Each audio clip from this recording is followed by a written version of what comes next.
My face hurts. Really, my face hurts from laughing. It's widely known in the speaking world that there's nothing more daunting than following the Bible babes. So I'm going to plow ahead here. But, you know, the other side of that, the good side of that, is that they're so famous now that I can say they were my opening act.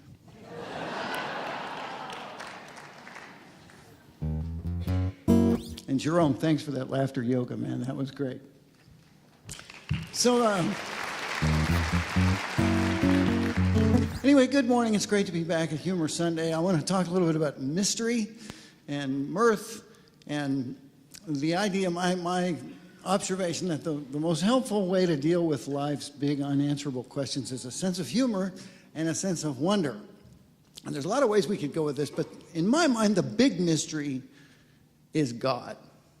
Because if you accept the fact that there is God, then the next question is, well, what is God really like? And down through the ages, a lot of people have tried to tell us. But what I find fascinating is that it seems to me like our concept of God changes as we change. But let me check that out. How many people have a different idea of God than you did like 25 or 30 years ago? So look, everybody. Well, I thought that deserved a song. So this is about that. Plus, at the end, we're going to bring in some science, a new theory of physics called string theory. You've heard of string theory? So you'll know when we're talking about strings, we're talking about physics. So this is called A Brief History of God, or G-string theory.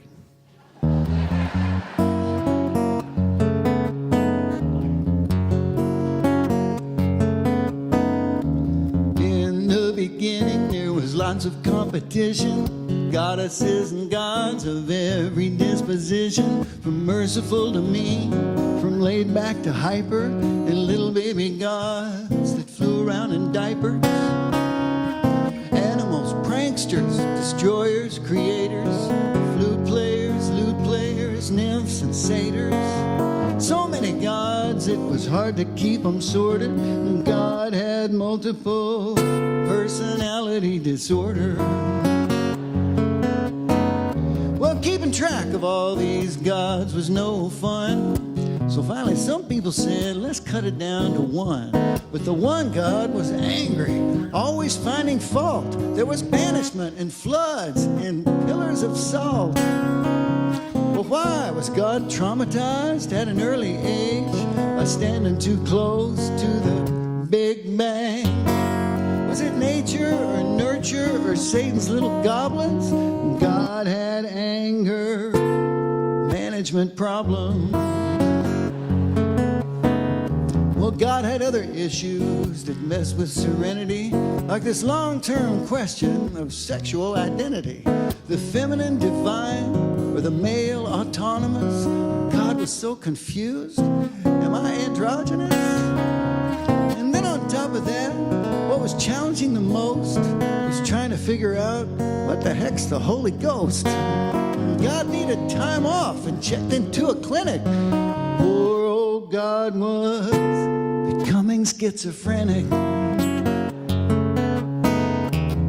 While in for treatment, God sent some folks to teach us, like Krishna and Buddha, Muhammad and Jesus.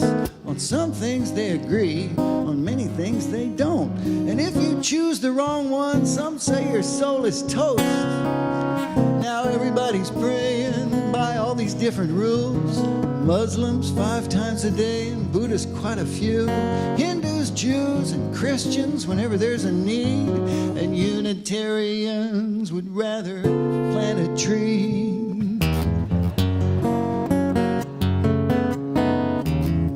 God's come a long way from that early dysfunction. Now science has brought us to this beautiful junction. The key to the theory is that every single thing is made up entirely of vibrating strings.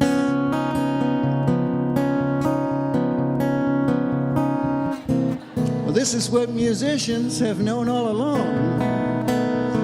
The universe is really one big song. There you have it, friends. That's the story so far. We're all just musical strings in God's big guitar.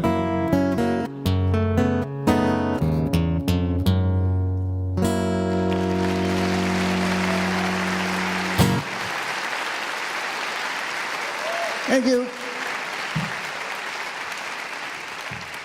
It's a happy thought, isn't it? We're always vibrating.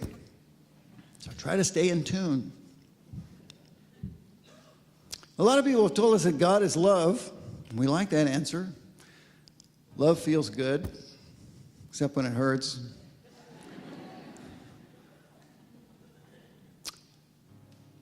As the Bible babes mentioned, well, one of the reasons I think we get a lot of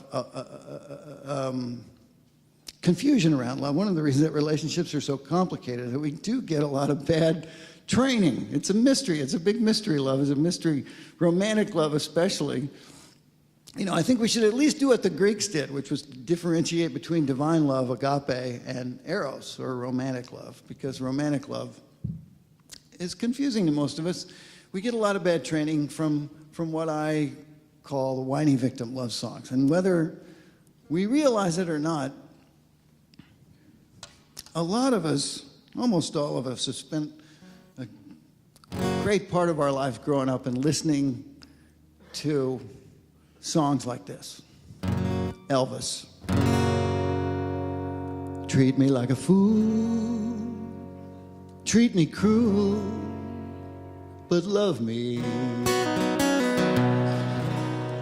Break my faithful heart, tear it all apart, but love me. Or country, that's kind of a gold mine. Oh, I wish that I could hurt that way again. At least I had you every now and then. The times you would desert me, how the emptiness would hurt me, but your coming back was always worth the pain. Oh, I wish that I could hurt that way again. You know how? No. How did he sing it with a straight face? There's a subcategory I like to call the death songs, because they all say the same thing, and there's so many of them. Can't live living is without you. Everybody can't live. I can't live anymore. How'd that feel? Sounded pathetic. It's one of my favorite all-time lines in a song. When a man loves a woman, sleep out in the rain. If she says that's the way it ought to be.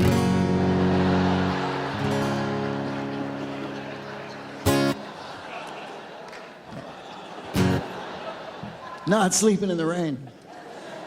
Sometimes just the titles are enough. I have pages of titles of real, actual songs that you could go purchase, like, she was pure as the new fallen snow, but she drifted.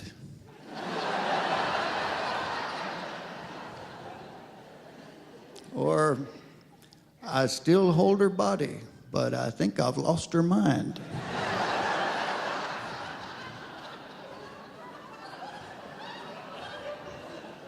Or my favorite, I'm so miserable without you, it's like you were here.